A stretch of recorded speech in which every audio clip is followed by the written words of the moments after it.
What's going on, people? This is Glendon Cameron with the American Hustler Podcast. Today's going to be a burner. Let's deal with a common issue. This episode is titled The Culture of Hate and How It Can Keep You Poor. But before we jump into that, we need to pay some bills, baby. If you were inclined to get your hustle level to the nth degree, there's a killer special below, the Hustler Bundle. Check it out. With that, let's jump into it. I was just checking out some of my older notes from 2009, 2010, 2011, and I noticed that when I first started on YouTube, I would mix it up with people. And I'll still do it to a degree, but it's more subtle. I'll get my digs in, but I will reach a point where I will stop, and I'm going to tell you why. There was a scuffle that happened 2010, and I really got into it really heavy, real heavy. And for about 3 weeks, I was focused on bullshit. And I looked at my calendar from that time point, and I really lost a lot of money because understand how money works. The work that you do today frequently will be the factory or the producer of the cash that you get tomorrow.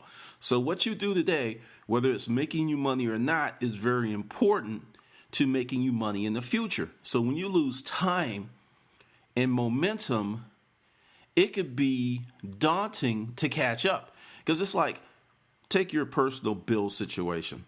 Like, say you have your mortgage, your car payment. Say you have 2 months where you just get behind. You lose your job, something happens. It could literally take you 4 to 6 months to catch up and be back. Because once you get behind, then you need so much momentum to come even again, to break even, to get ahead. There's so much momentum and you're already behind, so it takes a long time. The same thing happens when you fall prey to the culture of hate. And understand, regardless of what you do, how you do it, there are going to be some people that like you. There are going to be some people who can't stand your ass. Well, I looked at that and I just trended it out. And my sales predictably dropped the third month after the scuffle because I was focused on BS. And it was just like, whoa. And, I knew that information, but I fell prey again to it in 2011, but I stopped much sooner. And then some other stuff happened late 2012, pretty much first 6 months of 2013. And I did my piece, and then I, created, Operation Ignore a Bitch, OIAB. And I just left it there. Stuff was going on, and I was like, stay away from it. Look at your calendar. Just look at what you need to do. Because if you become absorbed by this bullshit, the culture of hate, because the culture of hate operates on 2 different platforms. First, there's the person who's doing the hate, and there's the person who's responding to the hate. One can't exist without the other. People will be dissenters, they'll be haters, they'll say these things, but a fire cannot burn without oxygen. Just can't. And I know that ultimately Operation Ignore a Bitch was going to work because you can only go so far in your currency of hate without profit. It's like you start a business and you're just throwing all this money in the business and there's no profit. Sooner or later, the business closes. And that's what happens on the hate side. And I just looked at it, and what's funny, there is a breeding ground for hate because it took me a minute, and this is just my thoughts on the subject, just my assumptions and my theories, just my thoughts, just my assumptions on the matter, that many haters are very risk adverse, which means they're to a certain degree, a coward, because a coward is a person who's afraid to do certain things. There are big cowards, there are little cowards, there's moderate cowards. So you have these people who, and I have so much evidence to this now because we're running up on my 4th year doing this online, and you have so many people that do not have the intellectual capacity to realize that the way that they think isn't really the best way, because the way that you think, what you dwell upon, is what produces the life that you have. Everything that you have, everything that you are, all the people that are in your life or out of your life is a result of how you think. And it hasn't dawned on these people as they're taking that thought process that they use to formulate hate. And understand, I'm not saying if you see someone doing something wrong, then you're hating. That's an observation. Big difference. What I'm saying is when you have no evidence and you're just going on your gut, you're just like, yeah, that guy looks a little slimy. And you really don't know. And then it's cool to have that thought because that's how we protect ourselves. But when you refuse to really investigate, you just take that thought and you just run with it. And what's worse than that is when there's someone else that gives you that thought and you do no investigation of your own. You put forth no effort into knowing if it's true or not. You just drink the Kool-Aid and wonder why your tummy hurts. When you have these people who are cowards, and anyone that is doing something different or is pushing that coward button, because no one has an original idea.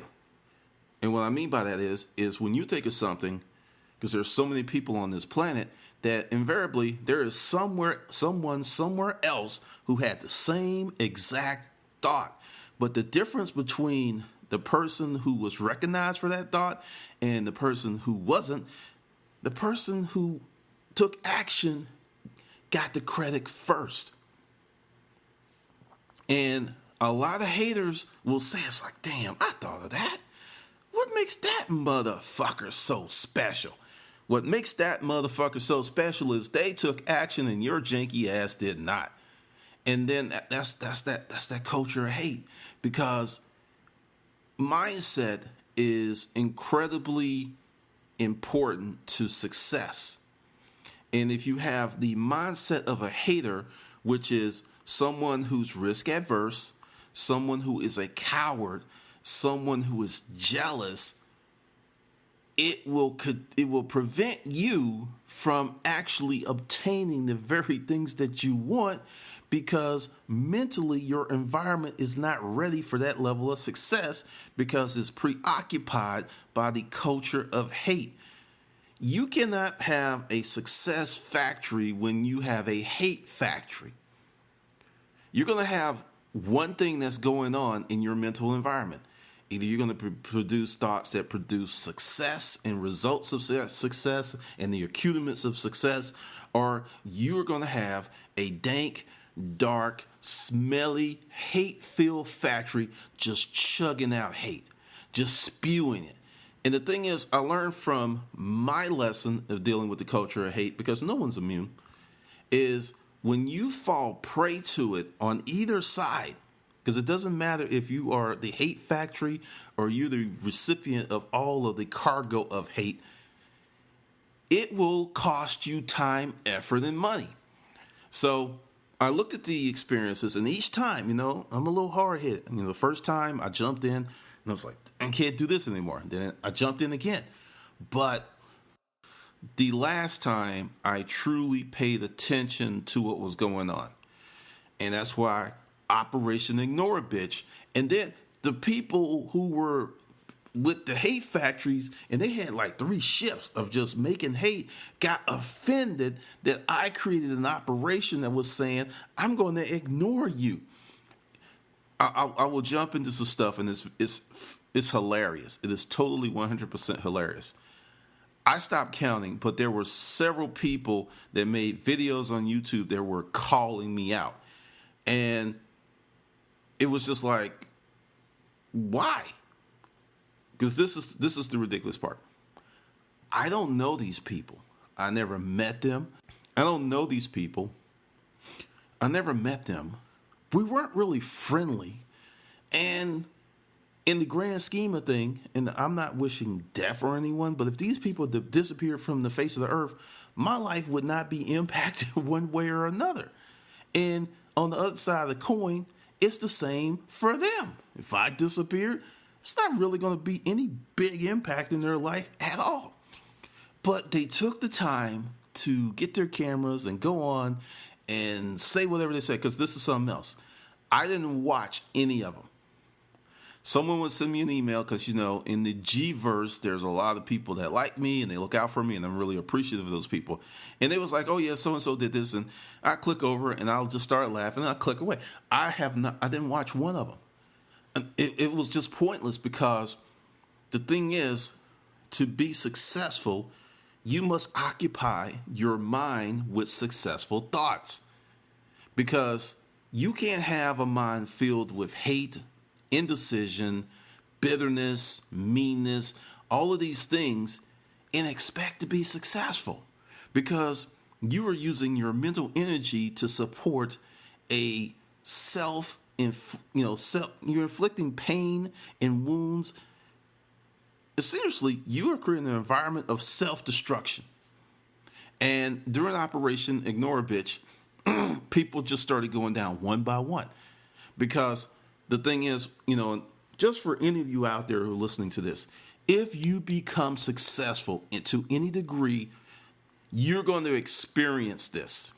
It's just a matter of levels. You may get a little bit, you may get a lot, but you're going to get this because so many people absolutely refuse to realize that success is wrapped up in hard work, consistency, not giving up. That is what makes a person successful, because everyone fails. I fail all the time. I failed a lot this year. So what? And you have a group of people who are looking for magic jelly beans. And since they cannot find the merchant of the magic jelly beans, they go ahead and start producing what they can, which is hate.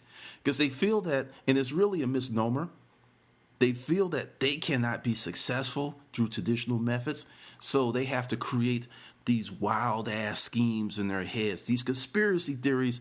Like, I'll give you a good one that existed in the black community for a long, long time. Immigrants get money from the government, and they get all these special perks. And when I was a kid and I heard that stuff, I believed it because I didn't know any better. But when I began to travel the world, and when I began to meet, get to know, hang out with so-called immigrants, I discovered that the rest of the world is not as cool as the United States. Because anyone that says, yeah, in the United States, fuck the United States, I'm leaving the United States, I'm like, you are operating on the sense of false notions. There are very few places in the world that are better than the United States when you look at it from the ground up to the ceiling. There are very few places. There's a few places that compare, maybe Switzerland, some other, but it's a handful of places. It's very, very small, because you get just like, hey, I'm going to go here, because you're going to give up something by leaving here, which for some people is cool, because what they gain from those other countries is what they want. But there's very few places that you can go and do what you can here. And talking to immigrants and hanging out, my Latino brothers, one of the reasons that I primarily used Hispanic labor in my labor, for the loading and business, the loading business end of the storage auction business I had, was they worked, because what I was paying them, and they had the gift of perspective, what I was paying them for a day, they could work 12, 18 hours a day back in Mexico and not make that in a month. So they were like, we're going, hey, they're only making $10 an hour, but they're looking at, I am making enough money to support myself in this new country and send money back home to my family and loved ones. Because if you don't know anything about a lot of immigrants, big on family, African, Hispanic, whatever. I had so many immigrants come to my thrift store and bought stuff to send back home to their family. So when you are in this culture of hate, you're operating on limited information, because when you realize how many opportunities that truly exist in the United States of America, it is staggering. But when you have, like I said, that whole misinformation thing going on, like I was like, yeah, all these immigrants, yeah, they're just getting over, and they're just getting these. No, they work their asses off. And I know this from fact, because I know immigrants, and I worked with immigrants, and I've had dinner with immigrants, and I've talked to them. And that is the secret. You have to jump over your preconceived notions into something called reality. And the cold waters of reality will wake your ass up, because when I became more knowledgeable, all of these false perceptions dropped away, because truth has the ability to be a sledgehammer on weak fictional thoughts, because that's what they are. They're weak fictional thoughts. They're not really grounded in reality. They're an opinion and their perception. And a lot of times there's some type of perceived superiority in the person who is producing the hate. Because once I realized what was going on, because I would go to a forum and I would look at someone who was brand new to the game, and then there was like, well, this Glendon Cameron person, yeah, he might know, but he does. And here's someone who has no clue to what the real business ends of storage auctions are about, because the internet and social media gives everyone a voice, which is a great thing, but a voice is like a gun. And a gun in the hands of the wrong person is dangerous. And that's what the internet and social media does. They give people who... you get into a really hard area, because you don't want to censor anybody, but there are some people that do not take the responsibility of having that voice seriously, so they do whatever they can with it. And when I really looked at, here's somebody who is... and this is another thing, information, gathering information. Because I go to forums, because when I was really deep in this, staying on top of everything in my storage auctions, I noticed it was the same people over and over again. And one of the things about the culture of hate is you spend more time on the activities of hate, dissension, than you do success. Because if you're truly successful, you do not have time to hate. I'm going to say that again in stereo. When you're truly doing the things that make you successful, you don't have time for hate. You just don't have time for it. Because once you get a taste of success, once you learn that, hey, if I do X, I'll get this result of X and Y, which is cash, you're like, I'm going to go on the internet and I'm going to hate on people for hours and hours, or I'm going to go out and make money. It's a real easy answer. If you knew how to make money, you had the ability to make money, you wouldn't be on the internet hating on anybody, because you would be going out, making money, taking care of your family, and having that wonderful life that when you get up in the morning, you have a smile on your face because life is great. You're like, yeah, it's Monday. What's good? What good is going to happen today? What fantastic thing's going to happen today? So once you figure out how to be successful, and success is so different for many different people, once you figure that stuff out, once you really get a firm grasp on the things that you need to do for you to develop the results of success that you want, you don't have time for hate. I submit to you really quickly, if you had the skills to make $100,000 in a month, and it took most of your spare time, would you forego making that $100,000 a month to go on YouTube and spread hate and lies? Of course not. Because making money's fun. Being successful is fun. Hanging out with friends and loved ones is fun. So check yourself when you think that you're going to take time away from success, love-based, happy-based activities to do some fuckery. And, I had to check myself on that. That's one of the reasons that Operation Ignore a Bitch came into being, because I'm like, I'm not jumping into this. And I mean, it was a shiny object, and it was just like, the siren song. If you don't know what the sirens are, Greek mythology, there was these things, supposedly women on the rocks, and they would sing these sweet songs, and the sailors was just like, I gotta get it. I gotta go over there. Next thing you know, crash, it's over. And I'm like, it took willpower. I mean, I was just like pulling myself away from the laptop. I'm not going to do a response video. I'm not. And then this is the cool part. The more hate that came, the harder I worked on the activities that made me successful. Because I would look in and not peek. I'm not going to lie. I'm human. I peek. And I was like, okay, go to your computer. Write something. Work on the book. Sit down. Go over your goals. Talk to someone in your mastermind groups.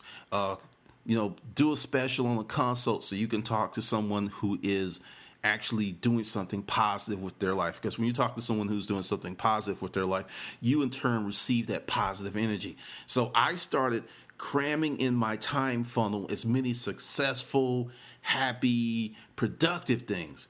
And it got to the point I stopped checking, and the only way that I know today if something's going down is someone tells me, because I'm not subscribed to these people. I don't look at these people.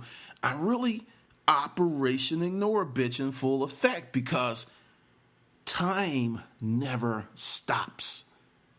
And if you take your Tuesdays and Wednesdays and Thursdays and fill them with fuckery, the future will be filled with fuckery. Because I said some things in the few videos I made, because I did address it, my hands are not clean. And what I said came to be. I said, mark my words, this time next year, none of these people will be here. And some of them are already gone. And this time next year, because this was like January when I said that. Next, January 2014, 90-some% of them would be gone, because there is no profit in the currency of hate. You can't live on hate. You can't pay your mortgage with hate. You can't eat at the finest restaurant with the currency of hate. Because, see, hate is not a adder. It's a subtractor. Hate takes away. It takes away time. It takes away energy. It takes away resources. It takes away money. So at the end of the day, for all of your hard work in working in the hate factory with the 2, the 3, the 4 shifts, you actually go bankrupt. You're tapped out. The game is over, because you spent your time on fuckery. And there was a group of people that I were, it was, some people call it a secret group. It's not a secret group. But there are witnesses that I was like, ignore this shit, because it's going to end. Ignore this shit, it's going to end. Because another thing with the culture of hate is the haters, the ones who have the factory of hate, need someone positive to actually become someone. Think about that. If you hate someone or you don't like something, but you spend an inordinate amount of time talking about that person, hanging out with that person in any way that you can, digitally or whatever, going on and on and on, calling groups. And I'll tell you, someone actually recorded this and sent it to me. There was a hangout, and it was talking about me, and I was like, I want him gone, like a little bitch. And I was just like, I didn't even know this guy. Never seen him. Don't know nothing about him. He doesn't really know me. And I was just like, damn. But that is the culture of hate. It does not operate on logic. Actually, the culture of hate is very estrogen based, because if you sit down, and this is what I do myself, and it's a great exercise, and if you ask yourself a few simple questions, does participating in this make me better or makes me worse? And they're very calm and rational, and usually the answer is going to be, it's going to make me worse. And when you do it from a logical standpoint, you won't move forward, Because it's like, you was like, okay, this doesn't make any sense. The math does not work out. You're just not going to do it. But when you're just flying from the seat of your pants based on estrogen field emotion, oh, it makes sense.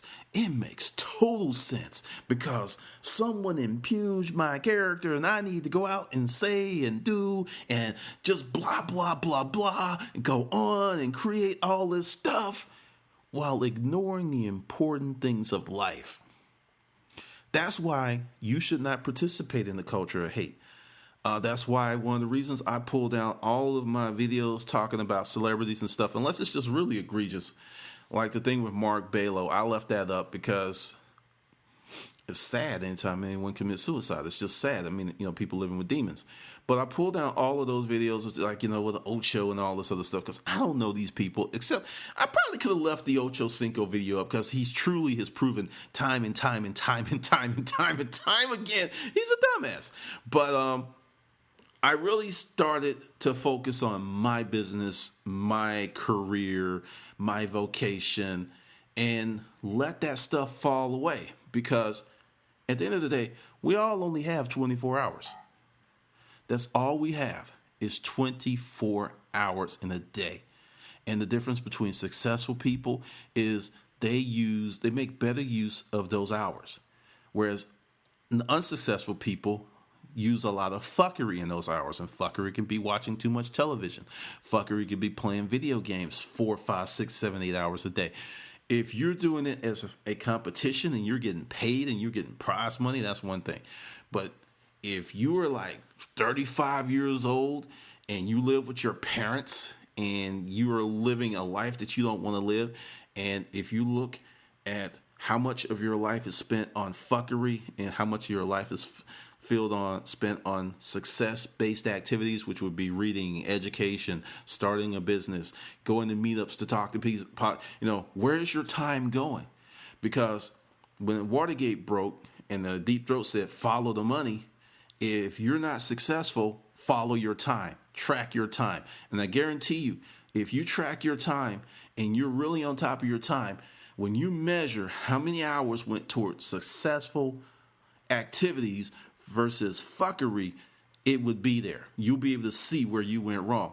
Ray Bradbury, who's becoming like a really favorite person of mine, favorite author, it was a quote, and it's not the exact quote, but he spent 10 years in a library and he got an education because in his day, once again, typewriters were expensive. He would go to the library to use the typewriter because I think it was like 10 cents a day or per use. And he spent 3 hours a day at the library typing up his stories and reading. And he became a very successful author because look at it. 3 hours a day, which is right on par with most people watch on television. And actually 3 hours a day might be kind of slim for most people. But do it. Do the math. That's 21 hours a week. It's 84 hours a month. Almost 1,000 hours a year towards his career. Now, think about it. And that's just, and it could be more. I'm just saying the time he was spent in the library. I don't know what he did when he left the library, but he had 10,000 hours because if you do it, 10 years, 3 hours a day, because he put it out there, 3 hours a day for 10 years in the library.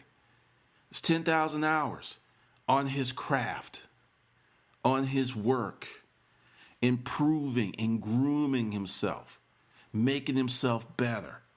He had no choice but to eventually become successful because he put his time, attention, and efforts in the area that makes one successful. And that's why you can't participate in the culture of hate. I understand if you backslide, and every now and then you do something. It happens. But look at it this way. If you go 6 months and you have 1 or 2 relapses, that's not detrimental. That's not going to hurt you. That is not going to derail your success train. But if you're having 6, 7 lapses per month for the last 6 months, yeah, it will. You will cost yourself happiness, time, and money. That is what you're going to cost yourself by participating in the culture of hate. Either way. And I'm going to tell you, and it's hard. It's hard because when someone is attacking you or they're saying some stuff, it's just like you want to respond and clear your good name. But I'm going to give you some things that can help you with that.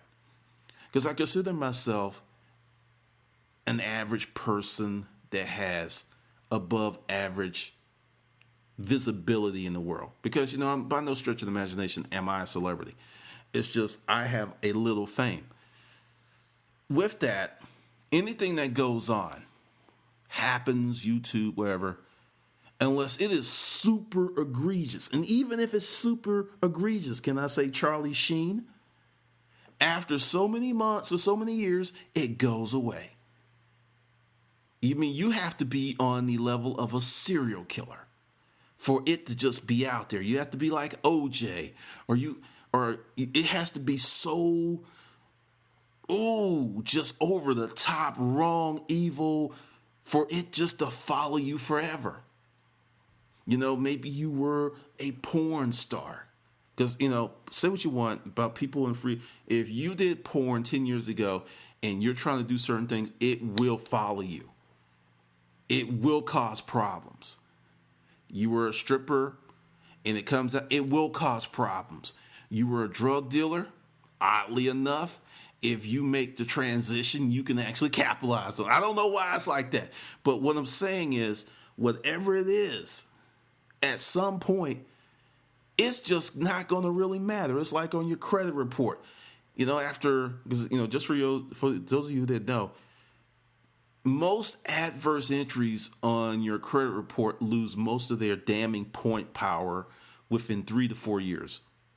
So even though it's there, it's not really hurting you point-wise. It may be costing you 5 or 10 points versus say something happens, like you got perfect credit right now, and then something happens, and you'll see your score drop 100 points from that one interest because it has so much power because it's recent.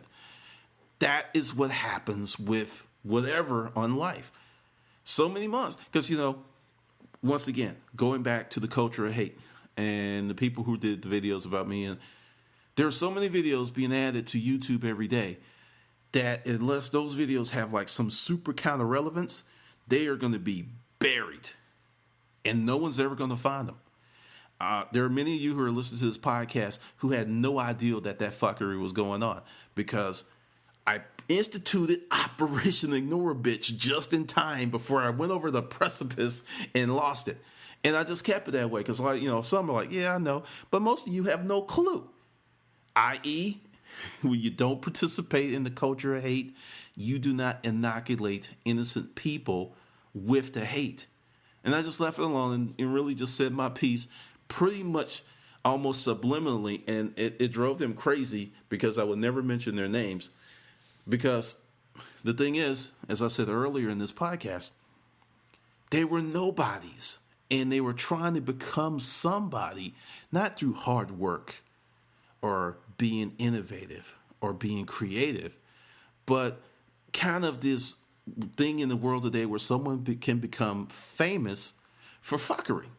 We live in a world today where people can become famous for actually not really doing shit other than being over the top obscene.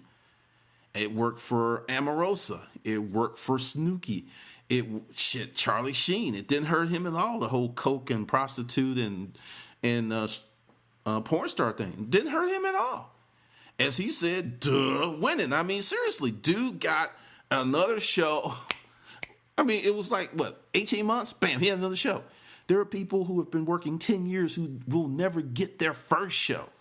It's not going to happen. So understand, it's hard not to say anything. It's hard not to just come out and get it off your chest. But what you do is take that energy and you transform it to success. You see something or, you have a business and someone's like doing something crazy, go back to your workshop, go back to your sandbox and work hard. Take that energy as fuel to become more successful, which will make them hate you even more because they're like, I hit him in the face and he didn't even flinch. because you get stronger. Haters make you stronger. Dissenters make you stronger if you use them correctly. And using them correctly is not to address them. It is just like, okay, this is going on. This is what's happening. And I am going to become even better. I'm going to become even bigger. I'm going to grow. I'm going to make more money. I'm going to be happier. And it is true. Living well is the best revenge. Totally the best revenge. Because as I looked at that whole thing, and the thing is, it went faster than I predicted. Because I knew it was going to happen. I knew what was going to happen. Because like I said, I've been on YouTube since 2009. And I have actually been online since 1999. So there's all kind of stuff that's happened in that time, and it all goes the same way. There are like websites that are like blazing hot right now. Can we say MySpace? And they disappeared. Or they became less relevant. Or they lost, they dropped from number 1 to 250. That is how the world moves. Because just like, the new, the hot, the sexy thing is going to stack up. Then something newer, hotter, sexier is going to stack on that, and it's going to go down. That's why the people like Prince, Quincy Jones, anybody that can develop any type of longevity, we look upon in awe, because it's hard as hell to be relevant for a very long time. Hillary Clinton. It is hard as hell to hold that level of power, influence for a very long time. It's just really hard. So when you got one of those haters and they're in their factory, right? And you're walking on the street and you see that factory and the smokestacks are just bellowing out smoke, big bellow, because they're working overtime and they're just spewing all this hate. Just know that factory's not making any money. And if you're a good student of the hustler mindset, if it doesn't make money, it's not going to last. May go on for months, might go on for years. I haven't experienced years, so I can't speak to that. But I've experienced, actually, I can speak to that. There was some stuff that went on for about 18 months.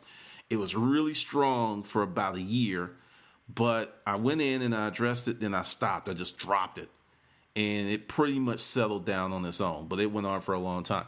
And that's just what's going to happen. And some people will not be successful because they know that's coming. And I'm going to say that's a very weak-ass reason to not be successful, that someone may not like you. That's very punkish. That's extremely punkish. Extremely. Get over yourself. Go out and enjoy it, because I'm going to tell you, even with all of the fuckery and the crazy stuff, it's like 90-something% good. So it ain't even 10% bad, really. I mean, it might be 5%. So if you're going to trade 95% good to avoid 5% bad, you're a fucking fool. That's just me. Just my opinion, but that goes back to metrics and measuring your life and measuring your time and knowing where you stand, because there are people that frequently give up 95% to either gain 5% or to avoid 5% because they're not really tracking it. And later on, they, when they wise up, they're like, that was stupid. So think about that. Understand. Makes no sense to participate in the currency of hate. And it's a growth process. This may not be an overnight deal for you, because I've cut back maybe 90% of my Facebook time because of that. Because one day I just sat back and I really looked at the conversations that were going on with my friends, and I was just like, this isn't really good, and this isn't good, and this isn't good. Oh, this is good. Oh, and this is good. But this right here has got to go. Because when you start filtering what enters into your sandbox, one day you'll notice that you're walking in the sand and there's no boo-boo because you didn't let the shit in. If you're in your sandbox and there's caca over here, there's wet spots over here, that's because you let those rabid dogs in. And you have to kick them out and clean up your filters. because it's very, very important in being successful. What comes into your mental sandbox, what comes into your mental environment is extremely important. It's the most important thing in the world. That's why you can't participate in the culture of hate. You can't do it. You are losing. Even when you win in the culture of hate, you will lose. That's how insidious it is. And those who are in those factories producing all that hate, that's their currency, but you can't spend it. You can't leave it to your kids. It won't buy anything. It'll make you that person like in a club, like, yeah, I did XYZ to so. And you get that 15 seconds of, So, what do you want? 15 seconds of, or a lifetime of, ooh, wee. I'll take the lifetime, thank you. This is Glendon Cameron, and I'll see you on the good side.